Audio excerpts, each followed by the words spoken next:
o segredo por trás das sociedades secretas. Obviamente, o segredo por trás das sociedades secretas é um segredo que as pessoas não querem espalhar. Esse tópico particular é tão sério que eu não me aventurarei a dizer nada, ou pouco. Em vez disso, eu vou deixar a história e as citações falarem por elas mesmas. Talvez seja tedioso ouvir citação após citação, mas o fato é que dessa maneira não sou eu que estou dizendo. É o fato histórico sendo colocado diante de vocês, para que vocês então decidam por vocês mesmos se o quebra-cabeças faz sentido ou não. Apocalipse 17:4.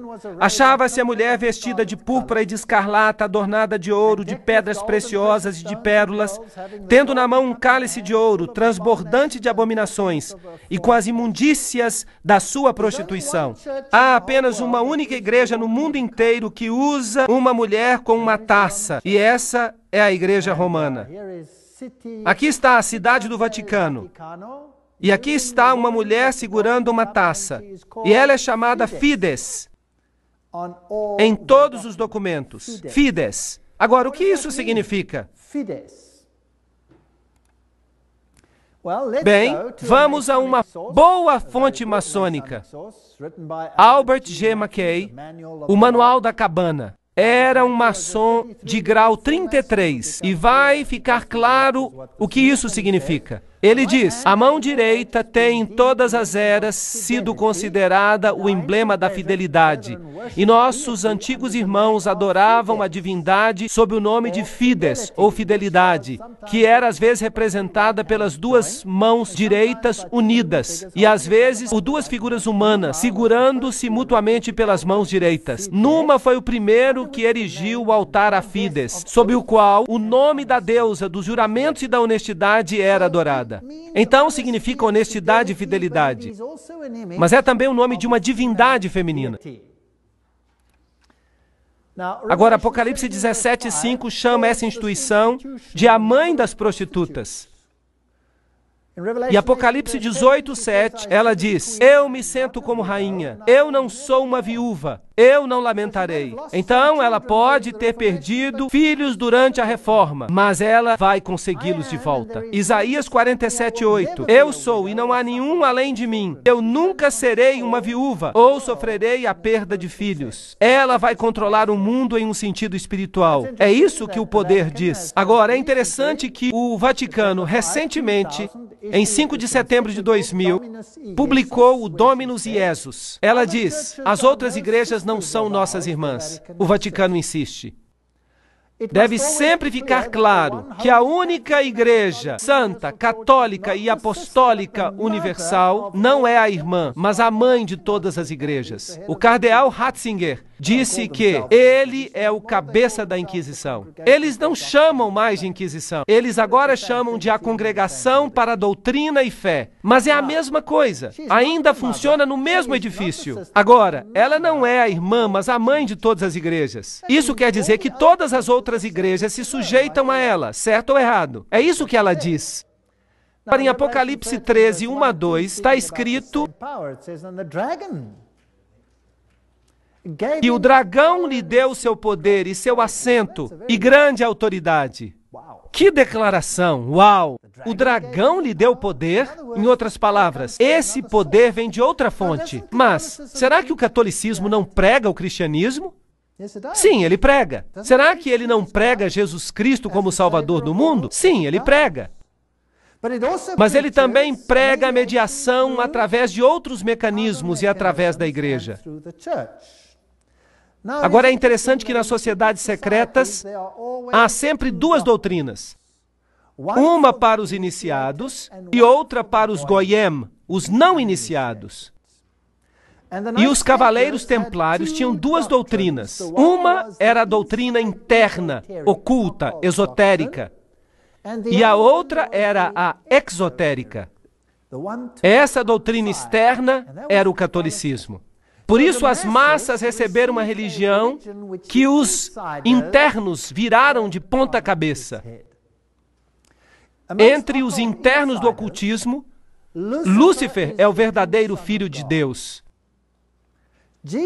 Jesus é um segundo filho que foi derrotado pelo primeiro, que foi expulso. Portanto, Lúcifer é o verdadeiro luminário, o vencedor da batalha. E ele receberá adoração no final do tempo. Essa sempre foi a doutrina da Cabala. Sempre foi a doutrina do gnosticismo. Mas é claro, não é o que a Bíblia ensina. Mas então o catolicismo não ensina o que a Bíblia ensina. Apocalipse 17, 12 a 14 fala: os 10 chifres que viste são os 10 reis que ainda não receberam um reino, mas que por uma hora receberão autoridade como reis juntamente com a besta. Eles têm um propósito e darão seu poder e autoridade à besta. Eles farão guerra contra o Cordeiro. Mas o Cordeiro os vencerá, porque ele é o Senhor dos senhores, o Rei dos reis. E com ele estarão que são chamados escolhidos e fiéis. Agora, hoje, vamos tratar de todo o capítulo 17. Mas os reinos do mundo, aqui representados por estes 10, darão seu poder ao sistema, assim como na Idade Média, e aplicarão a doutrina ao mundo inteiro. Muito interessante. Isso será a besta que sai do abismo sem fim. Agora, Gary H.K., em seu livro A Rota para a Ocupação Global, escreve assim: as antigas religiões de mistério vêm de Babilônia. E elas eram panteístas, é claro. Isso significa que Deus está na natureza. Deus está em tudo. O que, de fato, nos faz deuses também. Isso foi inculcado na Cabala, tomado na era cristã pelo que é chamado de gnosticismo. E os cavaleiros templários eram o centro interior secreto que tinha o conhecimento antigo dos místicos. Isso foi levado até o Rosa Cruz, a maçonaria e os Illuminati, que, de acordo com Gary K., controla o marxismo, as sociedades secretas americanas e as sociedades políticas, o sistema bancário internacional e o Concílio Mundial de Igrejas. Agora, isso é muito estranho. Será que o Concílio Mundial de Igrejas é controlado pela maçonaria? Vamos examinar isso com detalhes. E é claro, temos ainda o movimento da Nova Era, as sociedades teosóficas, e todas essas coisas controladas pelo mecanismo para anular e esvaziar a doutrina da salvação em Cristo somente. Essa será a batalha final. E para alcançar isso, esta mulher se escondeu e se disfarçou em roupas cristãs. E as pessoas recebem a doutrina Goyim e não sabem qual é a doutrina interna. Essa é completamente diferente. Bem, se lermos 1 Crônicas 16, 26, pois todos os deuses dos povos são ídolos, mas o Senhor fez os céus. Isso nos informa que a idolatria é algo que vem da terra. Nimrod, o Senhor do céu, Tamuz, o Messias pagão, e Semiramis, a rainha dos céus, todos esses têm a sua origem em Babilônia. E se você passa pelas religiões que foram propagadas no Líbano, na Fenícia, em Babilônia, na Síria, na Grécia, em Roma, no Egito, na Índia, na China, no México e na Escandinávia, você tem a mesma figura sob nomes diferentes. Baal, Tamuz, Astorá, El, Baco, Astarte, Belo, Tamuz, Reia, Istar, Nino, Hércules, Beltis, etc., etc. E no Egito, Ra, Osíris, Oris, Ísis, Hathor. E na Índia, Vishnu, Krishna, Isidevaki, e assim por diante. Agora, o romanismo, a Igreja Católica, tomou essa trindade e transformou-a no Pai, na Mãe e no Filho, que significa que eles devem elevar a Mãe ao ponto da divindade. E veremos como eles fizeram isso, e que estão fazendo isso com a sanção do Papa. Assim, a verdadeira trindade e a trindade católica romana são duas coisas muito diferentes. Para os Goyim, são Pai, Filho e Espírito Santo. Para o círculo interno, são Pai, Mãe e Filho, que não são nada mais do que Baal, Tamuz e Astarote, se você quer usar os nomes antigos. Júpiter é o Deus que é adorado sob Petrus, a rocha. E ubi Petrus, ibi ecclesia, significa, onde está Pedro, está também a igreja. Então há aqui uma outra rocha que toma o lugar da verdadeira rocha. Cristianismo e sociedades secretas? Poderíamos resumir isso da seguinte maneira: a velha religião babilônica deu origem à Cabala, enquanto que os essênios e os outros, o gnosticismo, veio à existência e o gnosticismo foi fundado por Simão Mago. Isso vem de nenhuma outra fonte, senão a história da magia, por Eliphas Levi. Essa é uma importante fonte maçônica. Portanto, o gnosticismo foi fundado por Simão Mago. Então, esse gnosticismo, que é a doutrina secreta, foi eventualmente, através de muitas organizações intermediárias, levado até os Cavaleiros Templários. E os Cavaleiros Templários eram um grupo da Ordem Católica Romana, que foram colocados no sítio do templo para protegê-lo. E eles tinham fortes ligações com as sociedades islâmicas, inclusive com os ismaelis, os carmatitas, os fatimitas, os druzas e os assassinos. E esses são muito interessantes. E eu vou falar sobre eles quando falar sobre a conexão islâmica. As sociedades secretas, assim como os templários, tinham duas doutrinas. Uma para os Goyim e outra para os iniciados, os internos. As duas se opunham uma à outra diametricalmente. As sociedades secretas do Islã fazem exatamente a mesma coisa. Mas isso vai ser uma outra palestra. Agora, os templários, eles tinham a sua informação secreta interna, inculcada pela Rosa Cruz e pelos jesuítas. Os jesuítas, de novo, formaram e criaram a maçonaria. E a maçonaria foi criada como o braço protestante da Igreja Católica Romana. Eles não sabiam disso, eles foram enganados, iludidos, para fazer a obra que Roma queria que eles fizessem, para que Roma pudesse se sentar nos bastidores, enquanto a maçonaria fazia isso por eles, enquanto a maçonaria fazia isso por ela. Então não era ela, eram os protestantes que estavam fazendo, e não Roma. Muito esperto. Então vamos olhar agora os Cavaleiros Templários. Aqui estão algumas das representações. Esta é a demologia, o líder na época da dissolução dos Cavaleiros Templários.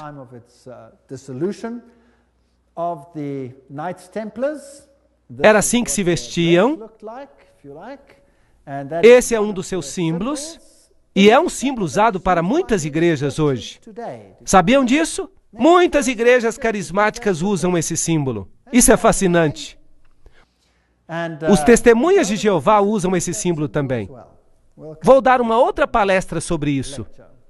Agora vamos olhar o que o Sr. Webster, no livro Sociedades Secretas e Movimentos Subversivos, tem a dizer sobre os templários. Nós não vamos ler tudo isso, mas se você tem o vídeo, você pode parar e ler a citação. No ano 1118, 19 anos depois do fim da Primeira Cruzada, com a derrota dos muçulmanos, a captura de Antioquia e Jerusalém. Esses grupos foram fundados e foram eventualmente estabelecidos como templários. E então receberam de presente uma casa perto do sítio do Templo de Salomão. Por isso se chamam Cavaleiros Templários.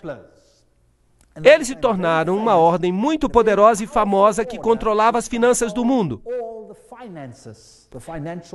Eles eram uma elite bancária, se você preferir. E então, no ano 1128, a ordem foi sancionada pelo Concílio de Troy e pelo Papa.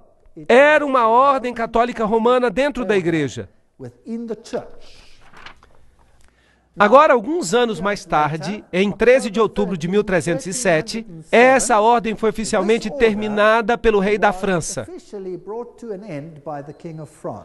porque este havia descoberto o que eles estavam fazendo.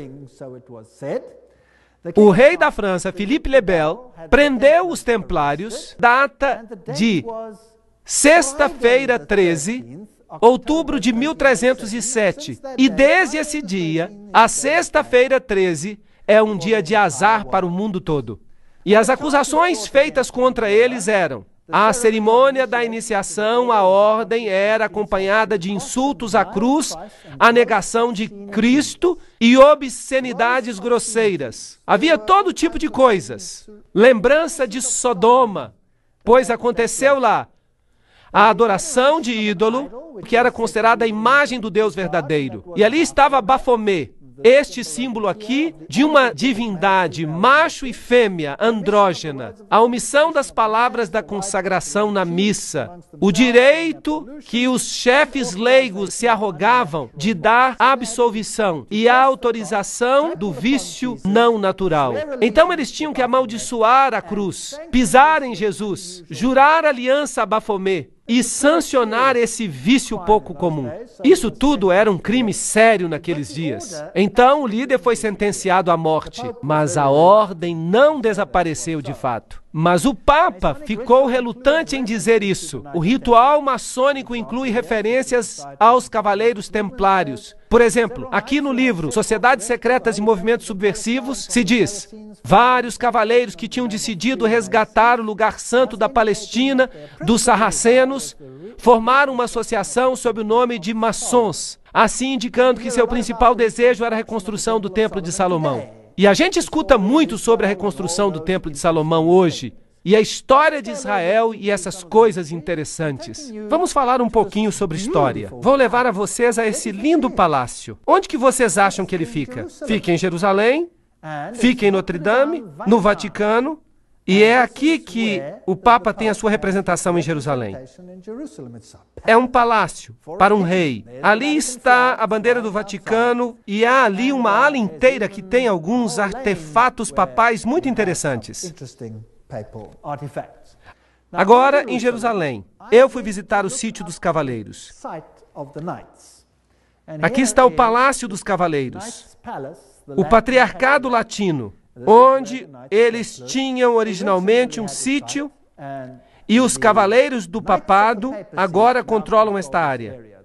Esse é o símbolo que eles usam, que é usado por muitas religiões hoje. A Igreja Rema usa esse símbolo, por exemplo. Os guerreiros eternos, esse é o símbolo que eles usam. Ali beijam o anel do patriarca.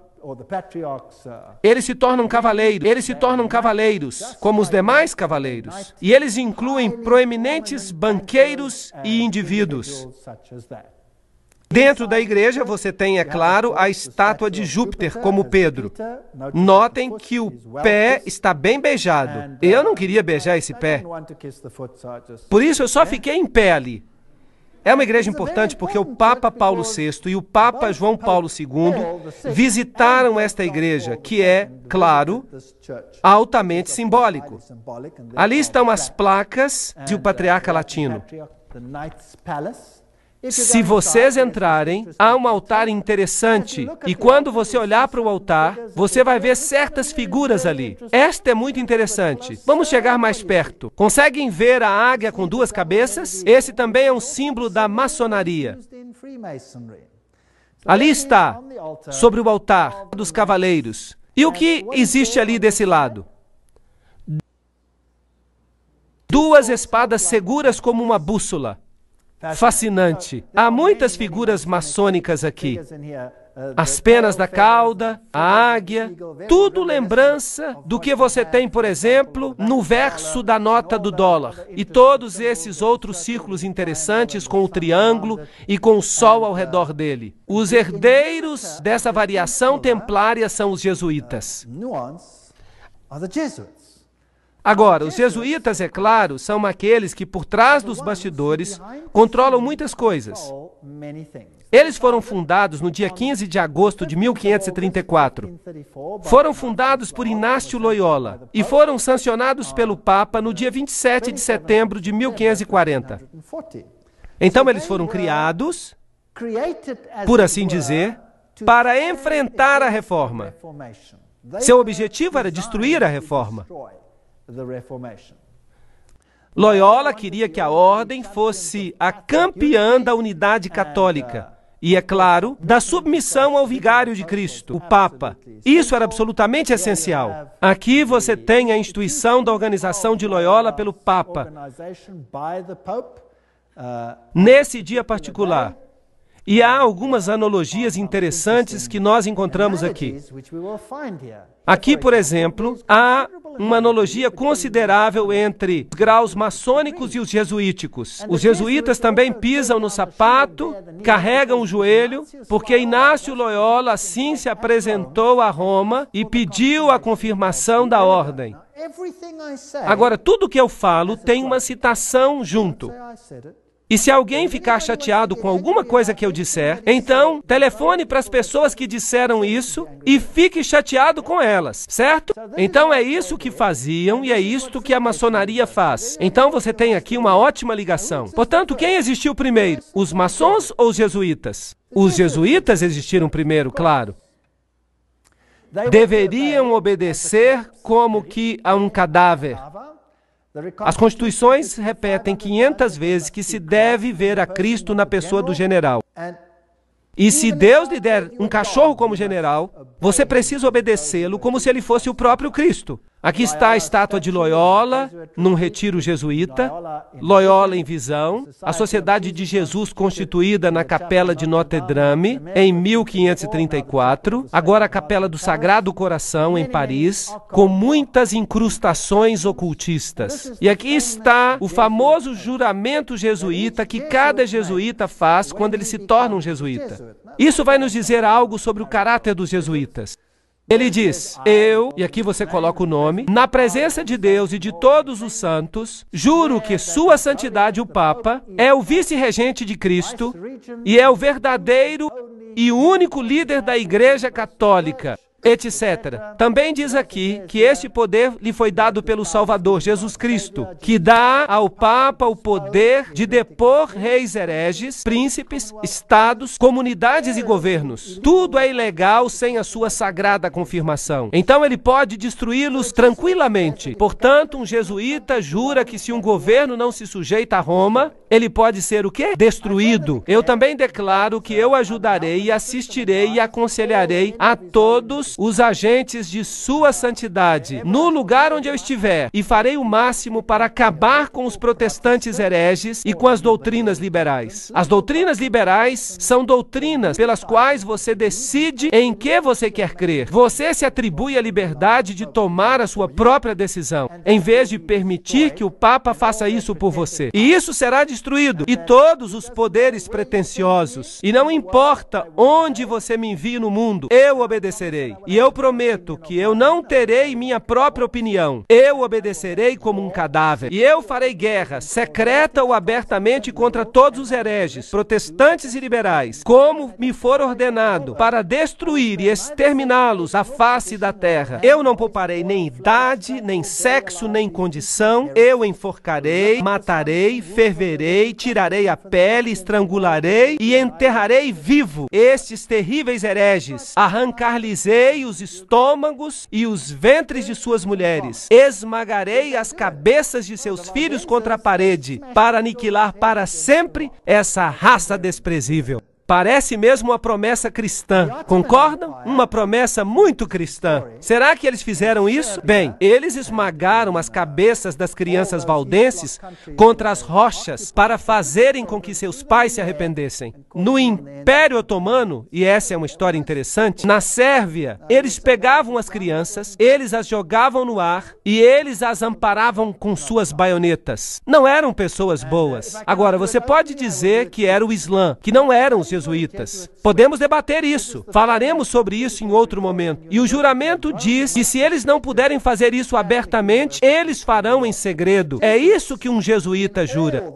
Esta é a famosa Universidade Pontifícia Gregoriana aqui em Roma. A mais prestigiosa universidade católica do mundo. Os jesuítas, em todas as suas sedes, têm essas figuras nas cavernas. Agora, no paganismo, todas as deidades saem de cavernas e têm as letras IH IHS, que realmente significam Isis, Horus, Set, isto é, a trindade egípcia. Claro que eles dizem que significa Jesus Hominum Salvator, Jesus o Salvador dos homens, mas não, significa IHS, e seu símbolo é o triângulo com o olho que vê tudo, representando essa divindade. Eles também usam o pilar, ou a estela, se você prefere. Eles têm o símbolo com o triângulo e o olho.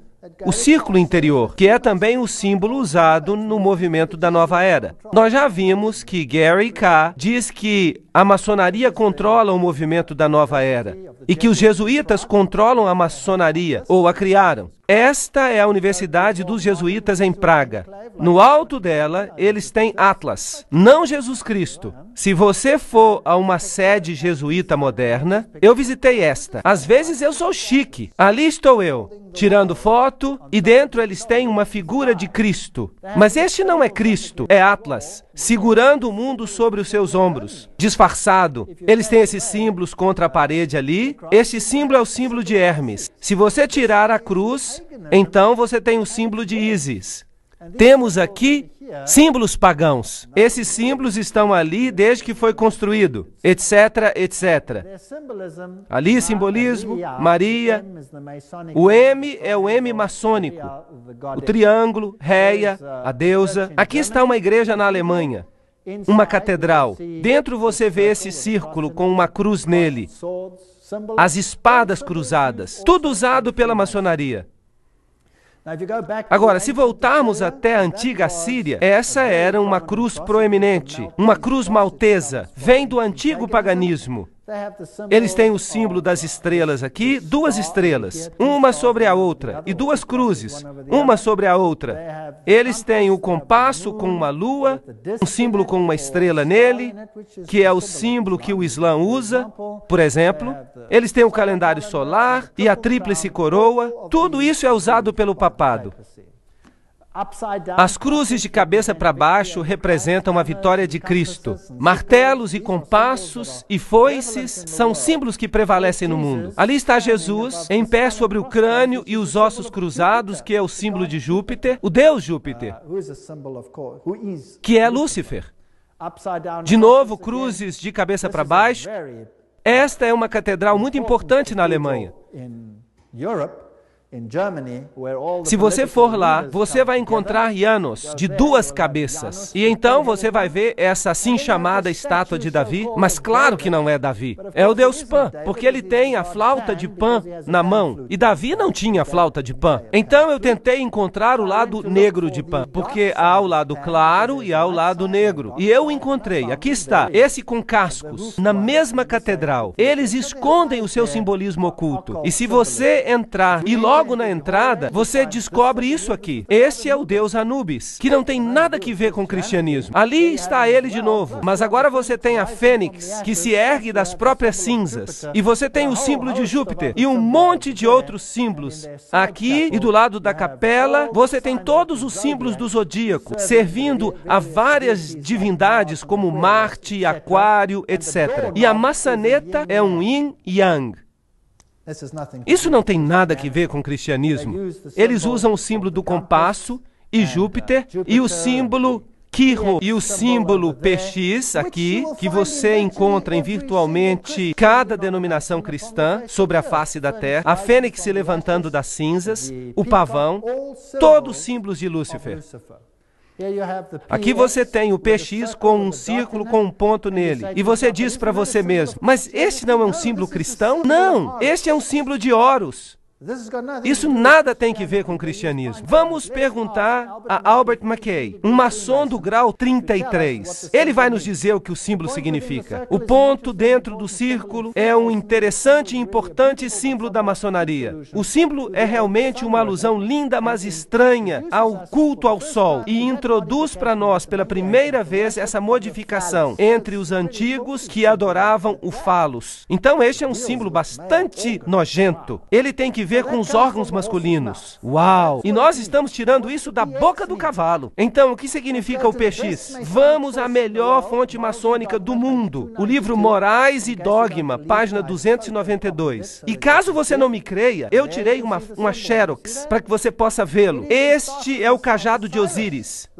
Não existe uma fonte melhor do que esta. Aqui está o mais alto oficial da maçonaria, segundo o rito escocês. Em uma medalha de Constâncio está a inscrição: neste signo vencereis. E então vem algumas outras coisas interessantes. Este é o cajado de Osíris. E aqui está o tal místico e as cruzes e as estrelas de Davi, e então ele usa este aqui também. Um símbolo interessante. Ele diz que as vestimentas dos sacerdotes de Horus estavam cobertas com essas cruzes. Aqui está a cruz maltesa. Lembram que eu mostrei para vocês essa cruz no rei sírio? Agora, quem usa isso em suas vestes? Bem, vamos dar uma olhada. Opa, aqui está. Quem está usando? O Papa está usando. Então, o que ele é? Ele deve ser o sacerdote de Horus. Então, para o mundo exterior, parece cristianismo. Mas para o círculo interior, é ocultismo. No chão da Catedral de Londres, você tem o Triskele, que é um yin-yang tríplice. Bem, o que isso significa? A versão céltica do yin-yang. É isso que é. O Triskele, o mar, amuleto, uma deusa céltica de sabedoria e bruxaria que foi entronizada na Revolução Francesa. Só que ele está perguntando. A deusa da razão, bruxaria, razão, tudo é a mesma deusa. No chão da mesma catedral, você encontra o tal místico. O que o tal místico representa? Vamos perguntar a outro maçom. Ward diz, é o símbolo do lado masculino e criativo da divindade. De novo, uma conotação sexual. O que isso está fazendo no chão de uma catedral? Então, os jesuítas são os herdeiros da religião oculta, e eles controlam o mundo através de seus agentes. Eles ficam nos bastidores, criam suborganizações, e todo mundo pensa que eles não estão ativos. Mas vamos perguntar a eles mesmos no que eles creem. Aqui está a história dos generais das Sociedades de Jesus. Estes são todos generais, começando com Inácio de Loyola. Estão todos listados aqui. Não temos que falar sobre todos eles. Eles vêm até o presente. Essa lista vai até o general que governa o nosso tempo. Peter Hans Kolvenbach. Um nome bastante alemão. É interessante que os alemães são muito prominentes nisso. Peter Hans Kolvenbach é o cabeça dos jesuítas. O cardeal Ratzinger, outro alemão, é o cabeça da Inquisição. Eles parecem estar bem no controle. E com o que ele se parece? Está ele, Peter Hans Kolvenbach. Você está olhando para provavelmente um dos homens mais poderosos do mundo hoje, se não o mais poderoso. Ele é o Papa Preto. Aqui você tem esta caverna de Loyola, aqui você tem George W. Bush e o Papa em audiência um com o outro, e eles não fazem nada por acaso. Eles estão exatamente debaixo desta figura que eu mostrei para vocês, onde Loyola recebe sua comissão do Papa.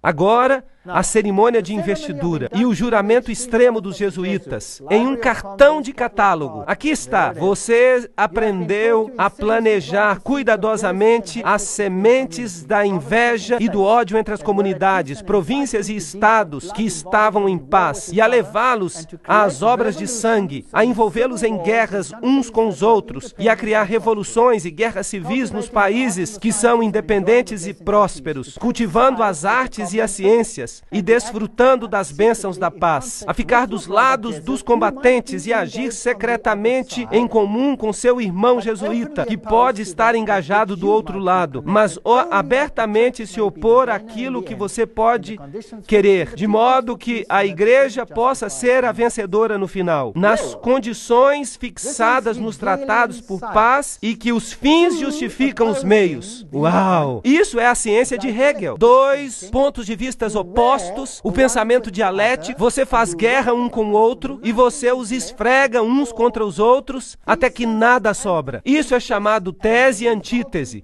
E o conflito resultante traz a síntese. Note que o jesuíta pode estar bem ativo de um lado, mas ele pode também estar muito ativo do outro lado. Então este é o processo que eles usam para conseguir as coisas. A Guerra dos 30 Anos. Agora, sobre o que foi essa guerra?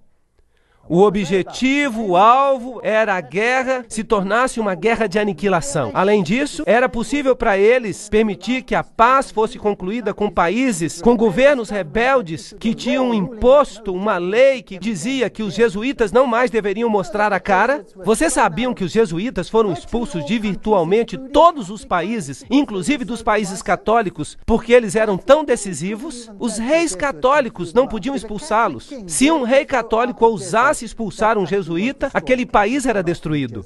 Católico ou não? E os jesuítas voltaram. Você pode ver isso na sua nota de dólar. Então, a responsabilidade tremenda por essa terrível guerra de 30 anos deve repousar sobre o imperador Ferdinando II e seus professores, governantes e amigos do peito, os filhos de Loyola. Tudo que eu estou dizendo são citações do livro Papado, um inimigo da liberdade civil e religiosa. Em 1550, o Papa Júlio III declarou a sua exigência de poder temporal político universal, evidenciada por esta nova moeda que ele cunhou. O seu lema dizia: a nação e o reino que não me servir perecerá. Notem que isto é uma declaração católica romana, que a nação e o reino que não servir ao papado perecerá. O que isso tem que ver com os países protestantes? Será que eles vão ficar em apuros? Sim ou não?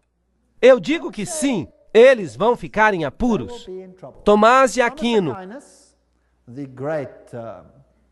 o grande filósofo da Igreja Católica Romana, disse: o Papa, por direito divino, tem poder temporal e espiritual como Rei Supremo do mundo. O Papa de Roma, como cabeça do governo papal, tem soberania absoluta e supremacia sobre todos os governos da terra. Todas essas citações são muito poderosas.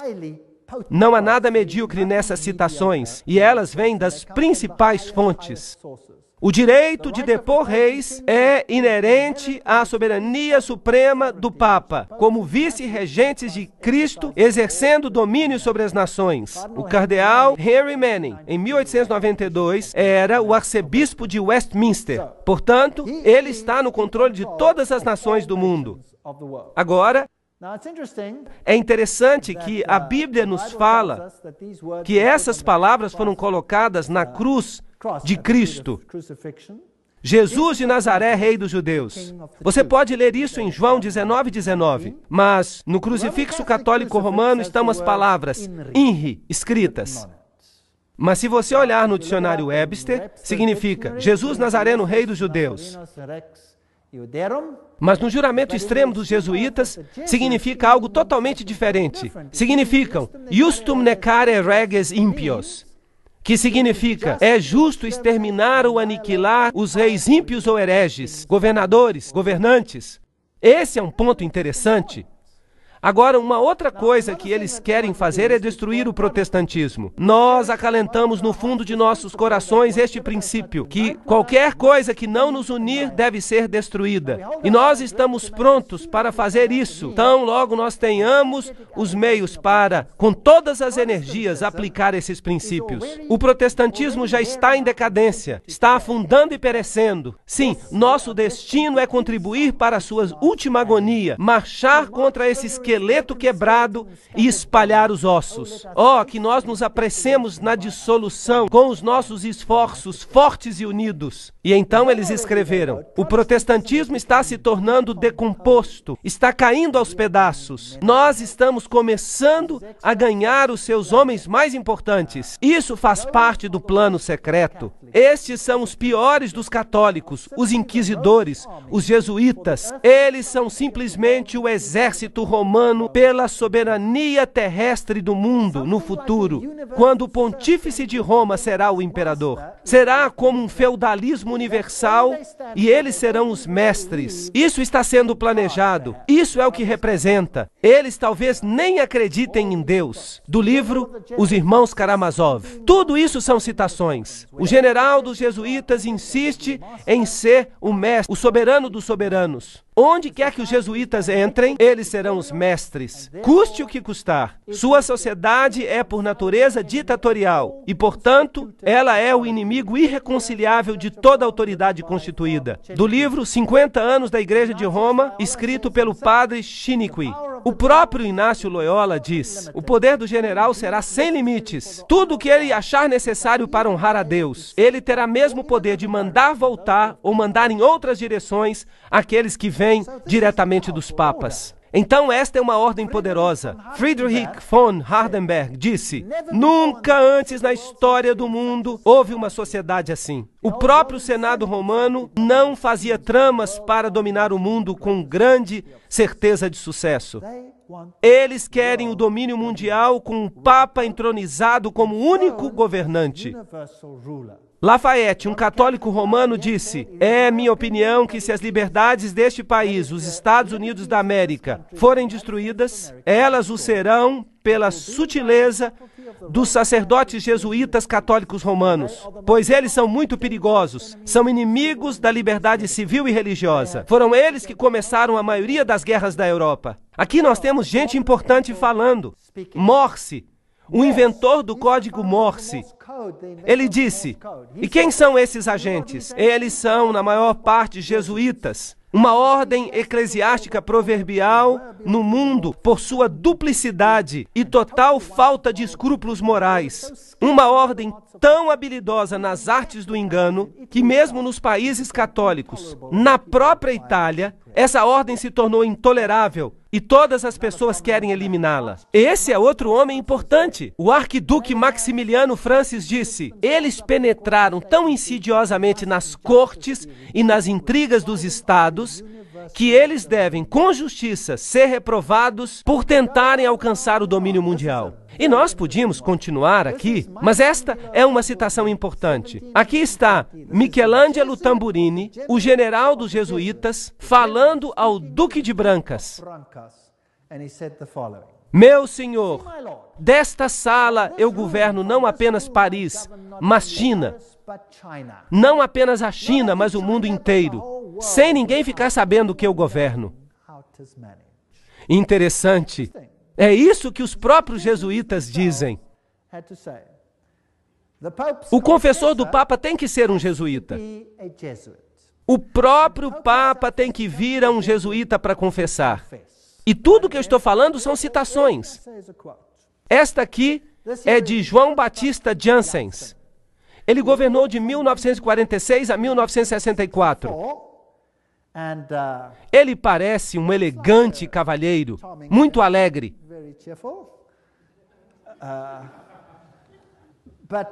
Não obstante, vejam esta fotografia que foi tirada do Saturday Evening Post em 1959. E aqui está o que ele comanda. E nós vamos falar dessas coisas na próxima palestra.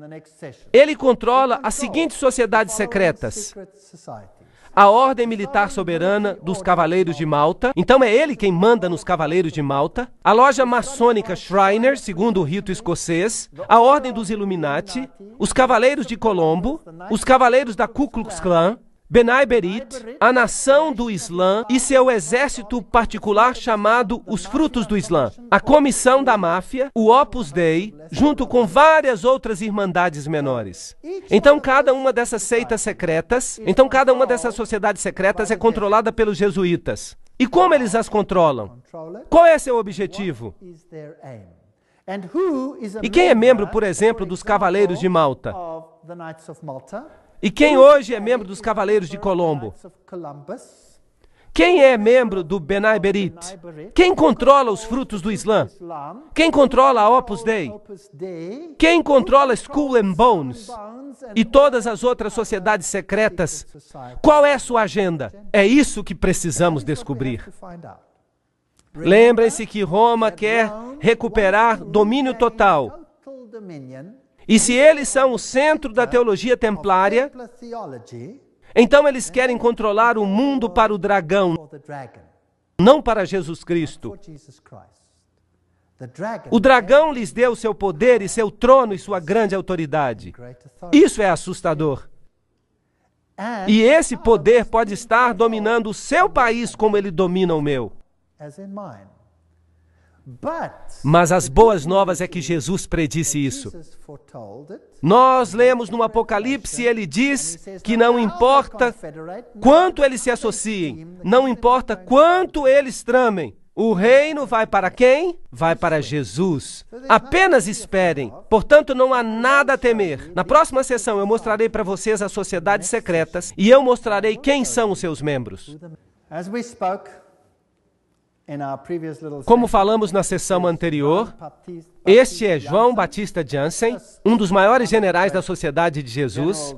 Ele foi seu líder de 1956 a 64 e ele dirigiu a Ordem de Malta, a loja maçônica Shriners, a Ordem dos Illuminati, os Cavaleiros de Colombo, a Ku Klux Klan e todas as sociedades secretas que estão sob o domínio dos jesuítas.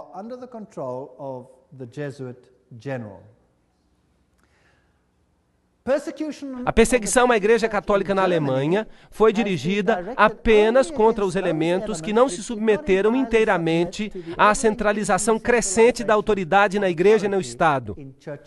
Então, às vezes, parece que até os católicos estão sofrendo. Mas somente os grupos católicos que não estão totalmente submissos a este sistema serão subjugados. Algumas ordens católicas de fato se opunham aos jesuítas. Elas foram exterminadas, foram eliminadas. Na Revolução Francesa, os dominicanos tomaram a Inquisição dos jesuítas, mas eles foram eliminados e os jesuítas a recuperaram. Seu objetivo era e ainda é destruir os efeitos da reforma e reestabelecer o Sacro Império Romano da nação alemã. Uma grande Alemanha, em outras palavras, deve se tornar o centro do Sacro Império Romano ressuscitado. Leo H. Lerman, 1942, um historiador americano, disse isso. É fascinante que o presidente da Rússia, ou um presidente da Rússia, melhor dizendo, e muitos líderes políticos receberam a garantia que a Alemanha desempenhará um papel importante na nova Europa de hoje. Não é também fascinante que foi um padre jesuíta, o padre Stempfel, e não Hitler, que escreveu Minha Luta? De fato, você pode lê-lo, próprio livro Minha Luta. Agora, a SS usava este símbolo do crânio e dos ossos cruzados. Que isso era símbolo? Vocês se lembram?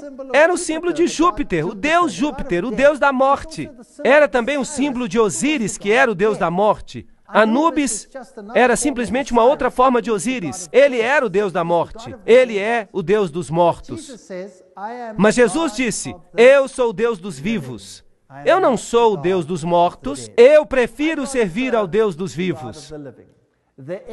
A SS foi organizada por Himmler, de acordo com os princípios da Ordem dos Jesuítas. Os serviços e exercícios espirituais prescritos por Inácio de Loyola constituíram um modelo que Himmler tentou cuidadosamente copiar. A obediência absoluta era a regra suprema. Toda a ordem tinha que ser executada sem hesitação. Cada comentário que eu estou lendo vem de uma fonte confiável. De novo, naquele ótimo livro, O Grande Conflito, nós lemos sobre os jesuítas. Por toda a cristandade, o protestantismo foi ameaçado por inimigos formidáveis. Os primeiros triunfos da reforma no passado fizeram com que Roma reunisse novas forças, na esperança de realizar a sua destruição. Nessa época, a ordem dos jesuítas foi criada. Notem o que esta citação está dizendo. O poder mais cruel e inescrupuloso de todos os campeões do Papa. Eles se separam de todo o laço terrestre, de todo o interesse humano, estão mortos para a afeição natural, para a razão, para a consciência, inteiramente silenciados, não conhecem nenhuma restrição, a não ser as da sua ordem, e nenhuma obrigação, a não ser estender o seu poder.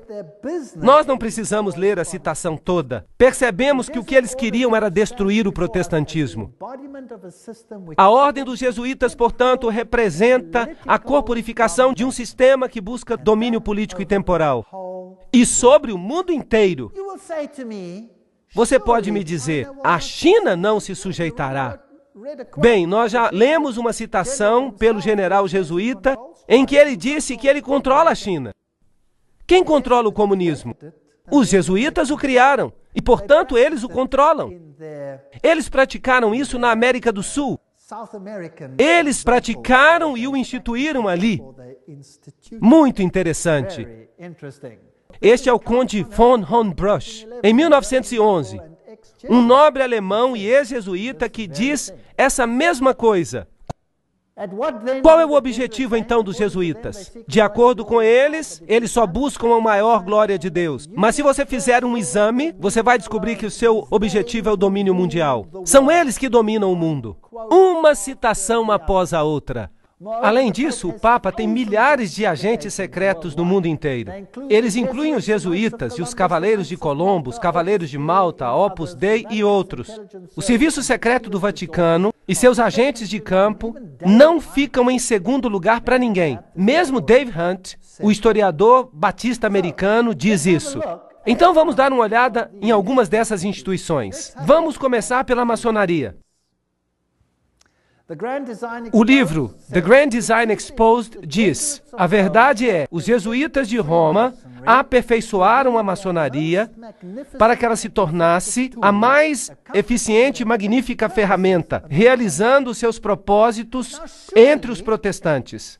Agora, certamente os membros da maçonaria devem eles mesmos estar enganados. Se eles vissem isso, eles não fariam isso, certo?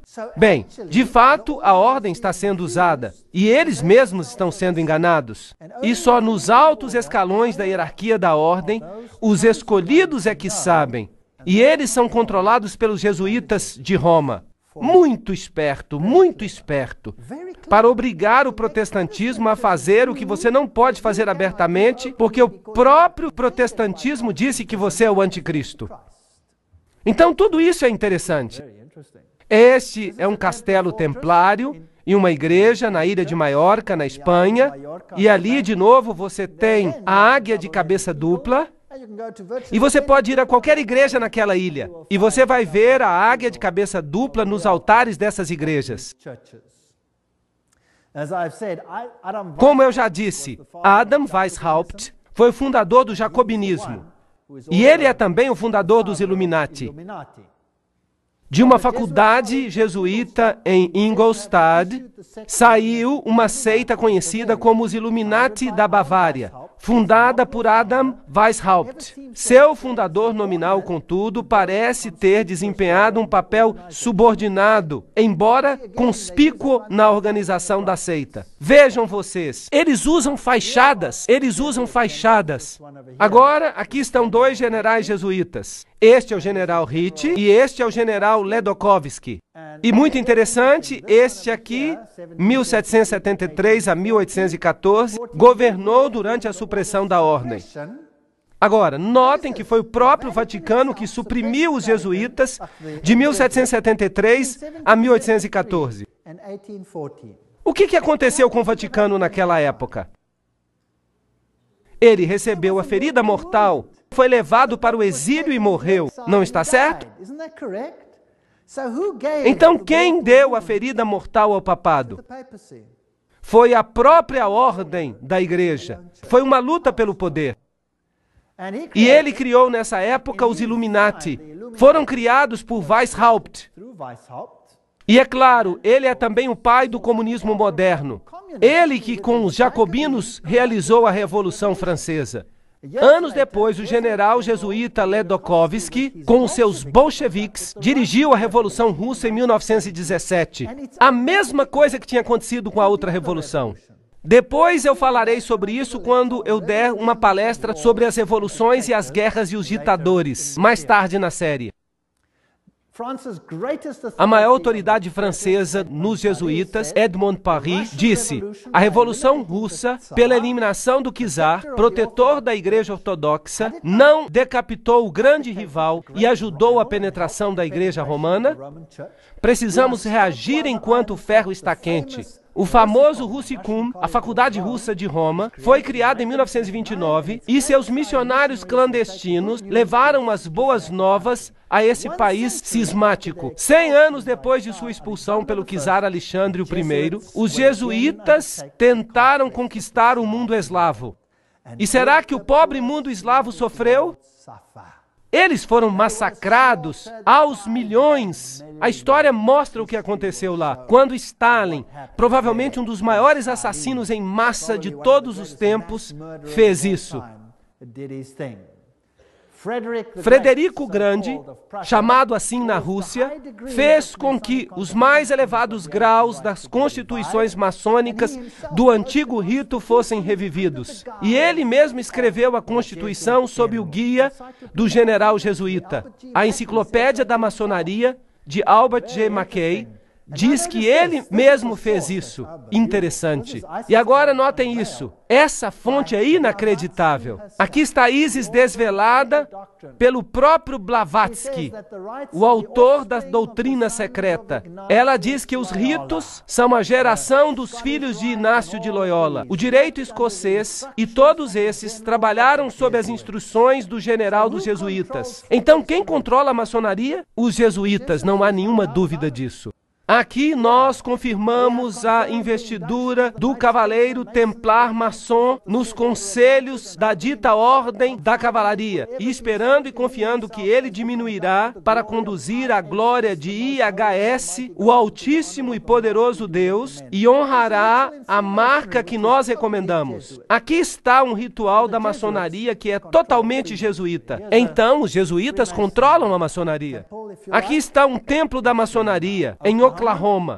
Aí está IHS. Este é o templo da maçonaria. É uma loja. Aí está IHS nela. Ainda, velhas senhoras, homens e mulheres nesse país que lhes dirão com solenidade sinistra que se você vir a história da maçonaria através de suas ordens, você chegará à cabeça maçônica do mundo. Você descobrirá que esse indivíduo horrendo e o chefe da Sociedade de Jesus são uma e a mesma pessoa. James Patron, historiador americano. Há muitas pessoas que dizem essas coisas. Os Cavaleiros de Malta, os maçons estão na linha de frente, enquanto os jesuítas e os Cavaleiros de Malta estão nos bastidores. Os jesuítas controlam até os Cavaleiros de Malta. Quem são eles? Bem, o seu quartel-general fica em Roma. Esses cavaleiros costumavam ficar numa ilha, e eles costumavam ser uma ordem militar.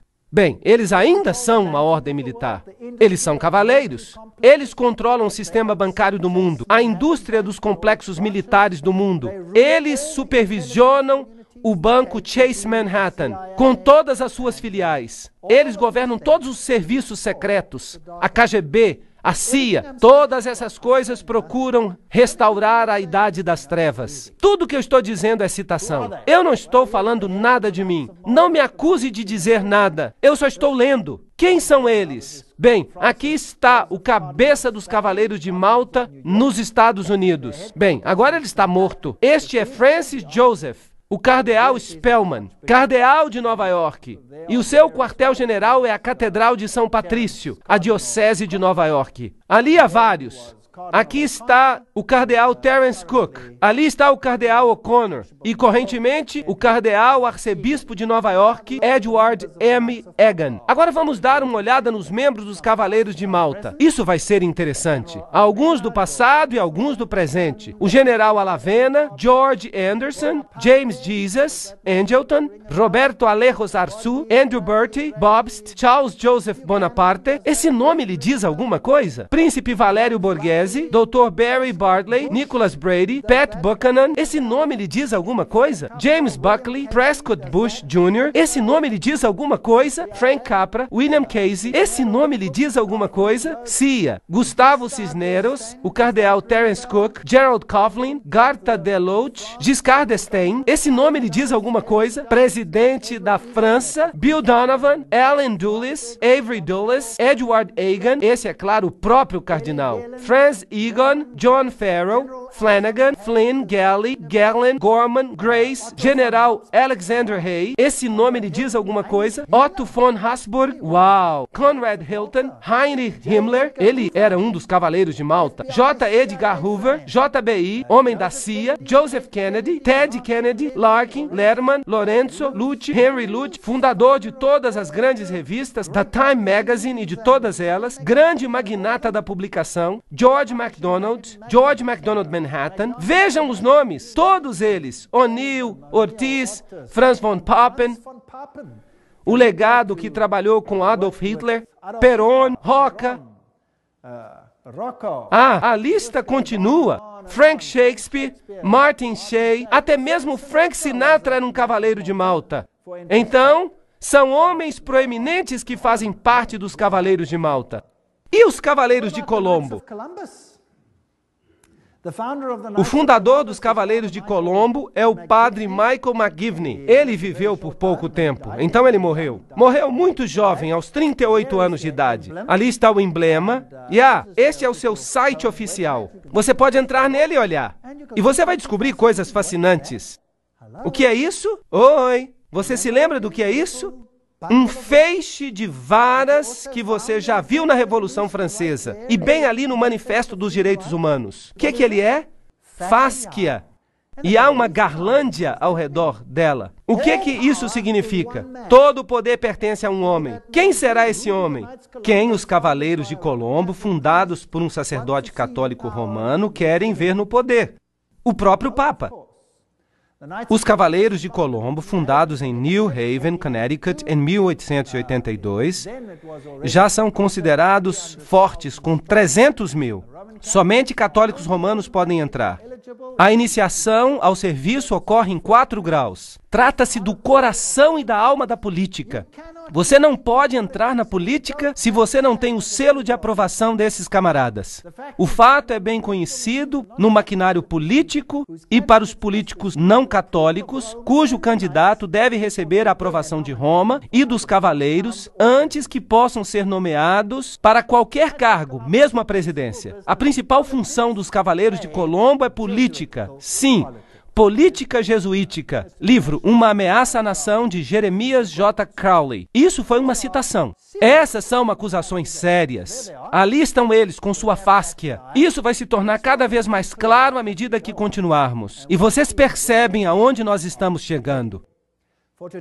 Pois hoje Roma considera, escutem isso, pois hoje Roma considera o regime fascista como sendo mais próximo dos dogmas e de seu interesse. Nós não apenas temos o reverendo jesuíta Padre Coughlin elogiando Mussolini na Itália como uma democracia cristã, mas sua revista oficial, que é o Civiltà Católica, esta é a revista oficial dos jesuítas, ela diz, e este é o órgão vital dos jesuítas, ela diz: o fascismo é o regime que mais corresponde aos conceitos da Igreja de Roma.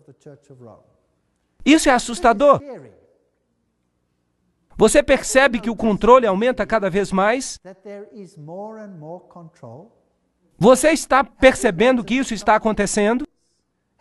Você percebe que nós estamos sendo cada vez mais tratados como indivíduos que temos que nos ajoelhar 20.000 vezes diante de outros poderes? E há também a organização Opus Dei, uma ordem leiga, religiosa, semi-secreta, cujo principal objetivo é dar total apoio ao Papa. E essas pessoas andam por aí com grampos na carne para que sintam dor constante com cada movimento, para lembrá-los de sua obrigação. E eles têm membros muito importantes, como o presidente de Portugal, por exemplo. Ele é um membro da Opus Dei. E então nós temos a organização do Skull and Bones. Quem são eles? Bem, eles têm este crânio e esses ossos. O que isso representa? Agora vocês já sabem a respeito de Júpiter. E eles têm o número 322. E se você olhar em Gênesis capítulo 3, versículo 22, você descobrirá: agora o homem se tornou como um de nós, conhecedor do bem e do mal. Eles levantaram o homem ao nível da divindade. Aqui está a Universidade de Yale. Este é o lugar onde estão. Agora vamos consultar uma das maiores autoridades sobre Skull and Bones. Trata-se de Anthony Sutton. Vamos perguntar para ele quem ele é. Educado nas universidades de Londres, Göttingen e Califórnia, antigo pesquisador da instituição Hoover, da Universidade de Stanford, bem como professor de economia na Universidade do Estado da Califórnia. Ele teve a audácia de falar e escrever um livro. E isso foi muito custoso para ele. Mas, não obstante, vamos citá-lo. Aqui está o livro. Anthony Sutton, O Estabelecimento Secreto da América. Uma introdução à ordem dos Skull and Bones. Então, para que não seja eu falando, vamos citá-lo. Skull and Bones. Pronto. É Bush. Bush ganhou a eleição. Vamos assistir a este vídeo. A Universidade de Yale, a base das primeiras famílias da América, confessou suas explorações sexuais de um caixão sinistro. Em uma sala cheia de fumaça, uns poucos poderosos especuladores manipulam a economia global. Estas são as supostas atividades de algumas das sociedades secretas da América. Grupos com nomes como Bilderberg, Skull and Bones, ou Caveira e Ossos, e a Comissão Trilateral. A Sociedade da Caveira e Ossos foi fundada em 1832 por 15 livres docentes da Universidade de Yale, em New Haven, Connecticut. Eles estabeleceram uma sociedade secreta com regras e rituais que permanecem inalterados até o dia de hoje. A cerimônia de iniciação à Caveira e Ossos acontece em abril, no porão de uma tumba. Um distinto membro serve como mestre de cerimônias. Uma vez vestido, ele passa a ser chamado de Tio Toby. O membro mais baixo é designado Diabinho e recebe uma fantasia satânica. Um caveira de voz profunda é vestido como Don K. Holte. Outro é vestido como fundador da faculdade, Elihu Yale. E outro recebe vestes papais. Isso seria muito divertido se não fosse pelo fato de que entre os antigos caveiras estão 3 presidentes: William Howard Taft, George Bush e George W. Bush.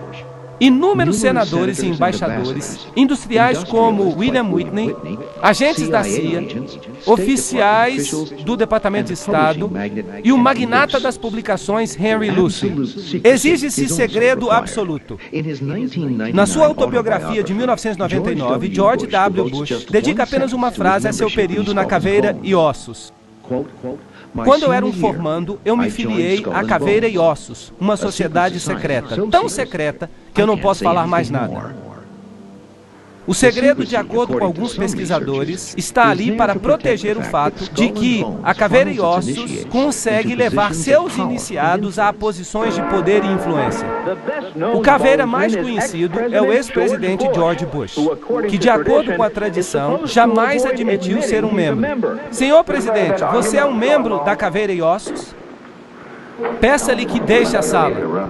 Um jornal americano recebeu uma resposta semelhante quando nós recentemente perguntamos a George Bush Jr., o governador do Texas, sobre o período em que era membro. Ela ainda existe? A coisa é tão secreta que eu nem sei se ela ainda existe. Bem, então você vê que George W. Bush é membro. Eles se deitam num caixão, eles se prostram diante de uma figura papal, juram fidelidade, eles fazem todo tipo de coisa sexual esquisita num caixão, que eu não vou explicar, é uma coisa nojenta. E estes são presidentes, os homens mais poderosos dos países do mundo, e eles pertencem a sociedades secretas dessa natureza. Bem, nós logo vamos ter uma eleição.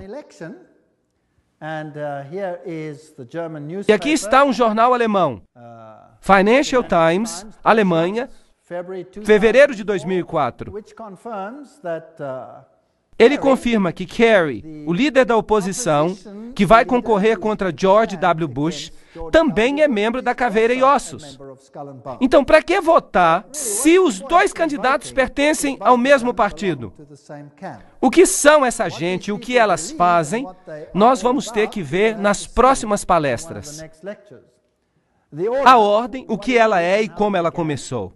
As pessoas que entraram conhecem-na como a Ordem. Outros a conhecem por mais de 150 anos como o capítulo 322 de uma sociedade secreta alemã. Isso é muito importante. De fato, isso foi descoberto quando eles invadiram uma instituição e lhes roubaram os documentos. Ela era oficialmente conhecida como Cartel Russell em 1856, ou como a Irmandade da Morte, porque eles servem o Deus da Morte, que é simplesmente Anubis, se você prefere, Osíris, se você prefere, ou Júpiter. A filial americana dessa ordem alemã foi fundada em 1833 na Universidade de Yale por duas pessoas, o general William Huntington Russell e Taft, o único homem que foi tanto presidente quanto ministro da Justiça nos Estados Unidos. Interessante. Agora, a ordem alemã, o que ela realmente significa? Os Illuminati tiveram sua origem na Universidade de Ingolstadt e ali recrutaram os alunos do corpo discente. Claro que tinham que ser estudantes com altas conexões. Vocês sabem, filhos de gente alta. A ordem teve sua origem em Yale em 1833, mas Caveira e Ossos é uma filial de uma sociedade secreta alemã. Então, que organização ela representa? Os membros ativos têm bastante influência para fazer com que seus filhos e parentes entrem na ordem. E há uma considerável quantidade de casamentos entre as famílias. E eles, então, pertencem a duas categorias principais.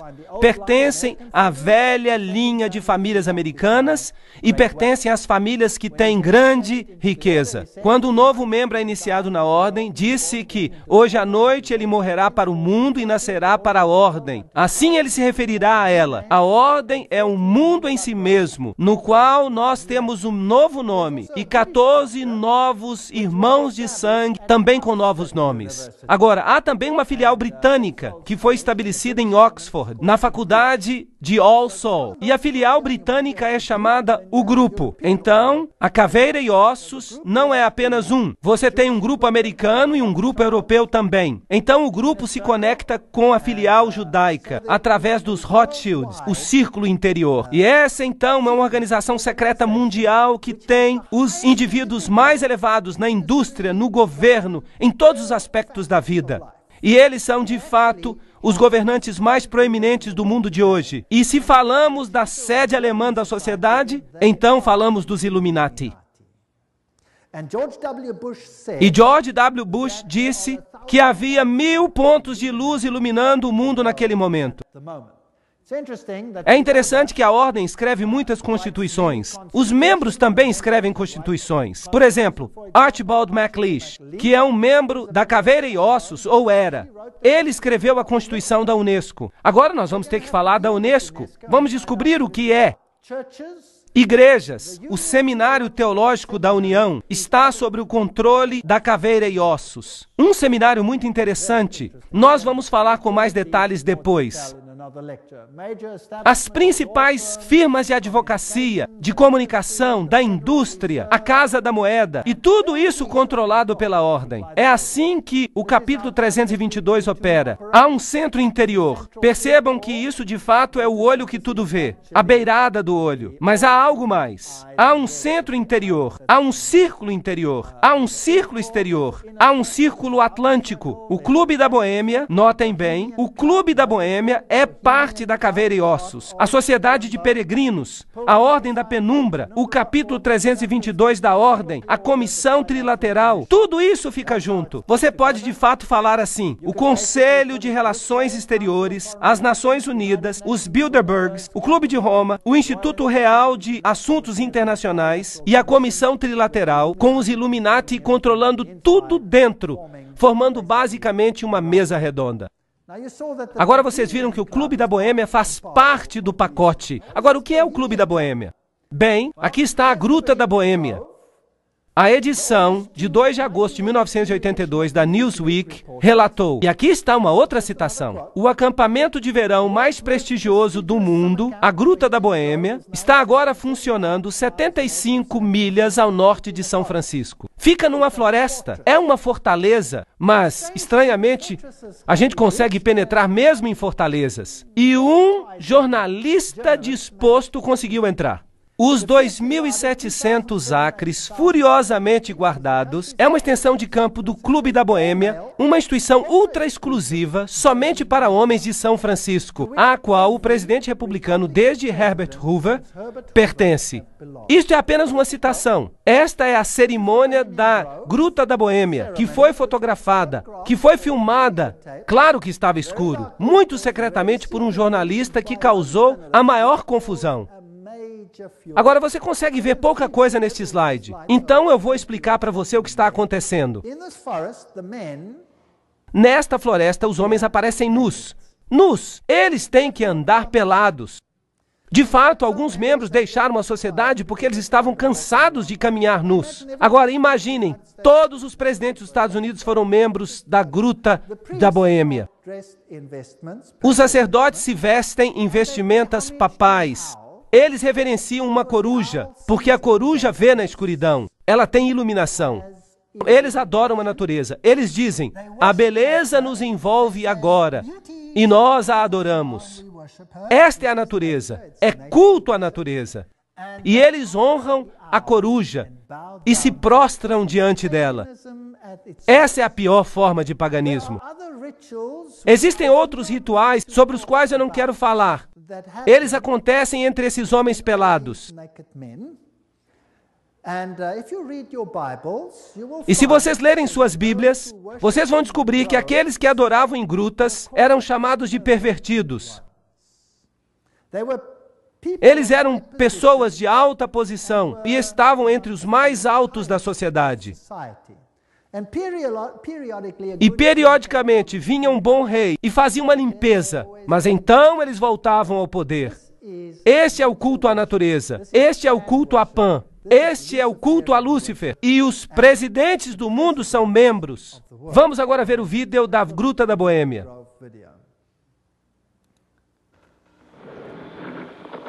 Ali estão as vestimentas papais. A coruja nesse templo de folhas. Que todos dentro da gruta o reverenciem. Que ergam as cabeças, as árvores, e sejam levantadas para sempre. Pois eis que aqui está o templo da Boêmia, as santas colunas desta casa. Ali está a coruja. Oh, a beleza é eterna. E nós nos prostramos diante da beleza eterna. Pois nós buscamos uma felicidade duradoura, e ela nos envolve agora. A grande natureza, o refúgio do coração cansado. Nós nos prostramos apenas diante de ti, grande natureza. Ela é sempre fiel. Os amigos podem nos falhar, por isso precisamos nos aproximar como filhos. Criancinhas que sempre creem, que nunca duvidam da sua beleza e da sua fé. Sacerdotes da Boêmia, o nosso fogo funeral aguarda o seu cuidado. Príncipes de toda a sabedoria mortal, coruja da Boêmia, nós te imploramos, concede-nos o teu conselho. Coruja da Boêmia, concede-nos o teu conselho.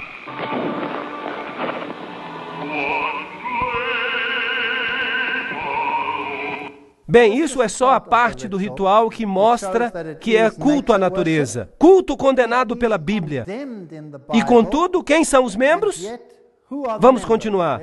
Este é um artigo em Mother Jones, de 18 de agosto de 1981, volume 6, página 28. E relata quem são os membros proeminentes. Por exemplo, George P. Schultz, Stephen Batchel, Gerald Ford, Henry Kissinger, William Buckley. Você pode imaginar todos eles andando pelados e adorando uma estúpida coruja?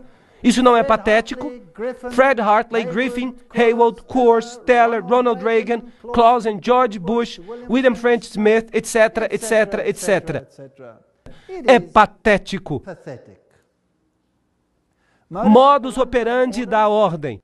As atividades da ordem são dirigidas para a mudança da nossa sociedade, para a mudança do mundo, para trazer ao mundo uma nova ordem. Esta será uma ordem planejada que restringirá a liberdade individual. Isso é fascismo. E eu lhes mostrarei as encíclicas papais que vão fazer os seus cabelos se arrepiarem com respeito às coisas que vão acontecer ao mundo. E acreditem em mim,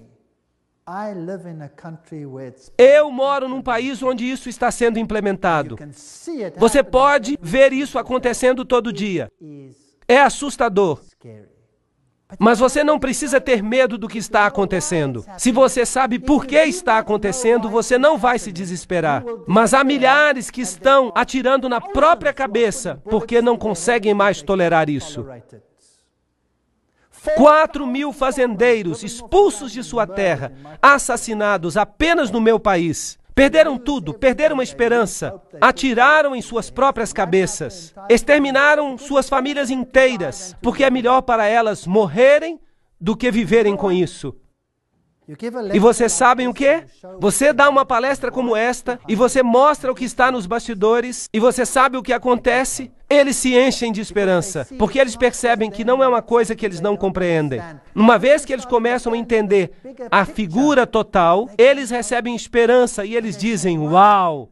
Então nós estamos mesmo no fim, porque isso é apenas o sinal de que Jesus está voltando. Haverá um reino melhor. Entreguemos as nossas vidas a Jesus Cristo, porque este mundo nada tem a oferecer. E eles então têm esperança. Então eles eram negativistas, mas eles ouvem uma palestra assim, por exemplo, e isso tem um efeito positivo, impressionante nos países onde essas coisas estão sendo implementadas atualmente.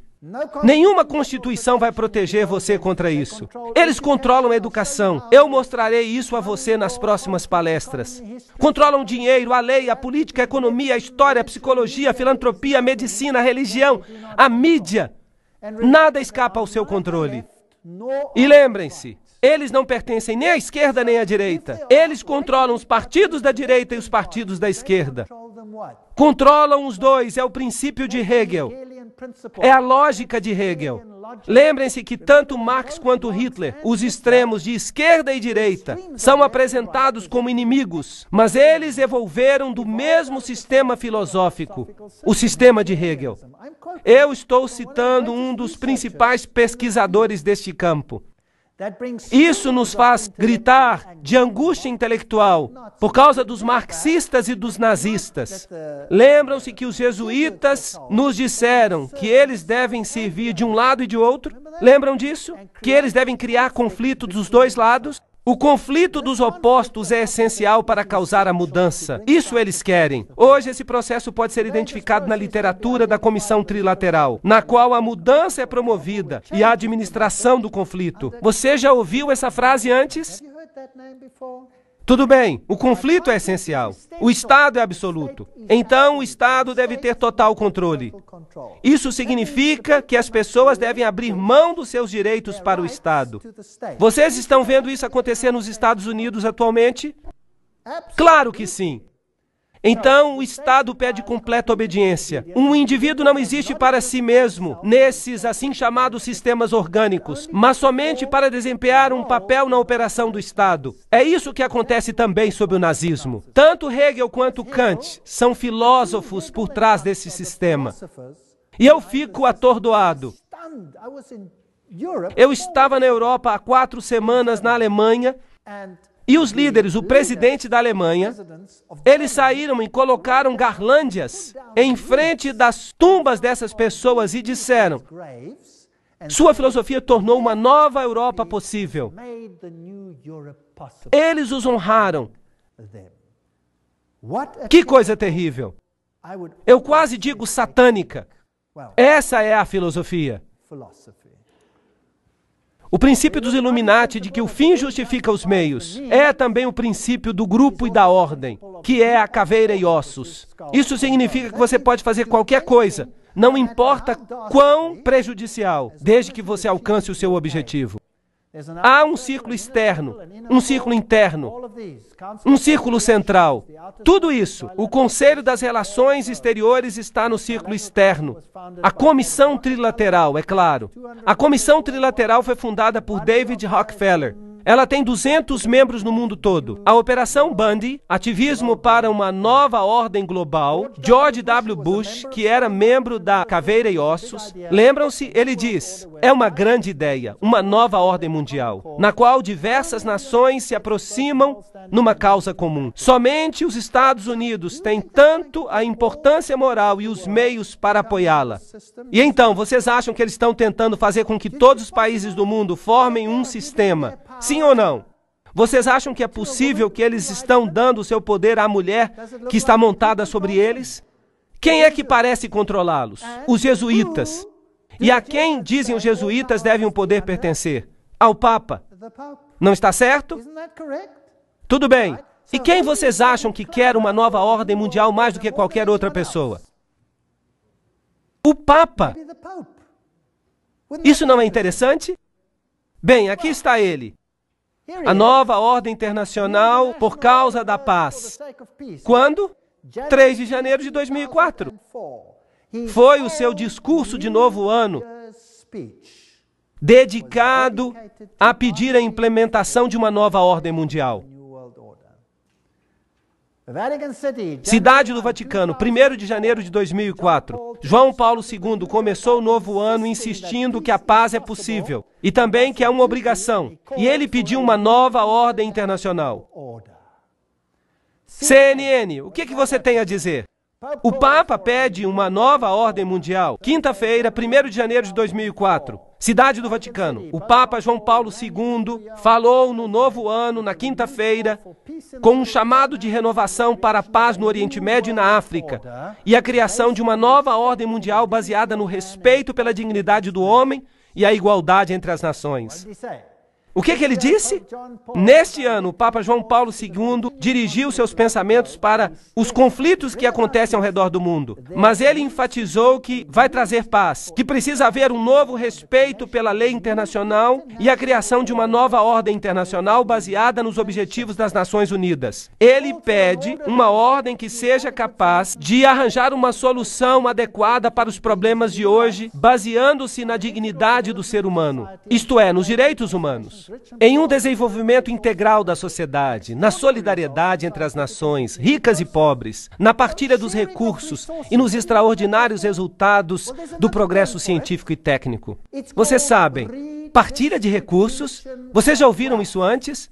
Bem, há uma outra palavra para isso. Se chama redistribuição de riqueza. Vocês já ouviram isso antes? Deixem-me redefinir isso para você. Redistribuir as riquezas significa pegar a riqueza de quem tem e dá-la a quem não tem. Isso é correto? Agora, se você faz isso, que nações do mundo serão mais atingidas? As nações católicas ou as protestantes? As nações protestantes são as nações ricas. Por toda parte você pode fazer uma linha. Agora eu vou mostrar para vocês nas próximas palestras que há encíclicas que definem como a redistribuição deve ocorrer. E como ela está acontecendo, e o que a encíclica diz que vai ocorrer, já está acontecendo no meu país sem o governo levantar um dedo sequer. Ela é definida pela necessidade, como você verá. Agora, há uma outra palavra para tirar o que pertence a um e dar a outra pessoa. É chamada roubo. Roubo. Não furtarás, diz a Bíblia. Mas o Papa em Roma diz, furtarás. Ele diz isso literalmente. Eu vou mostrar para vocês na encíclica. Você vai ficar abismado. Essa nova ordem mundial vai ser um acontecimento tremendo. Eu não quero fazer parte dela. Felizmente, o meu Deus diz,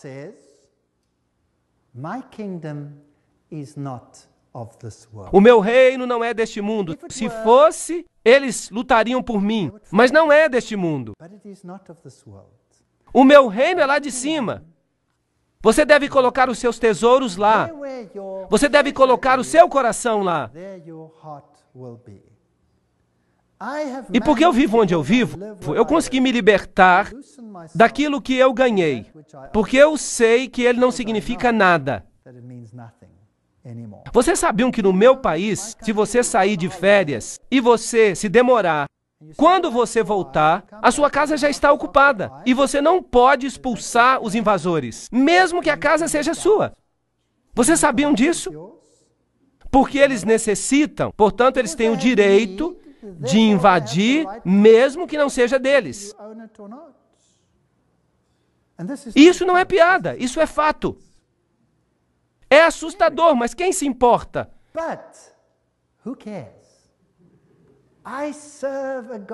Eu sirvo a um Deus que prometeu coisas maravilhosas, mesmo coisas temporais, àqueles que o servem.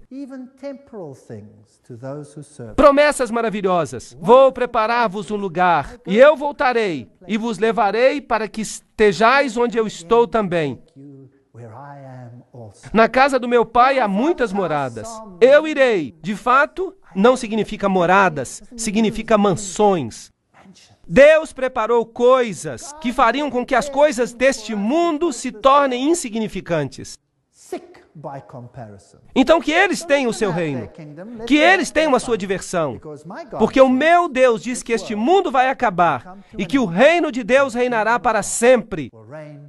Por favor, não percam as próximas palestras. Nós entramos na montanha-russa, que vai nos levar a lugares maravilhosos. Obrigado por terem vindo.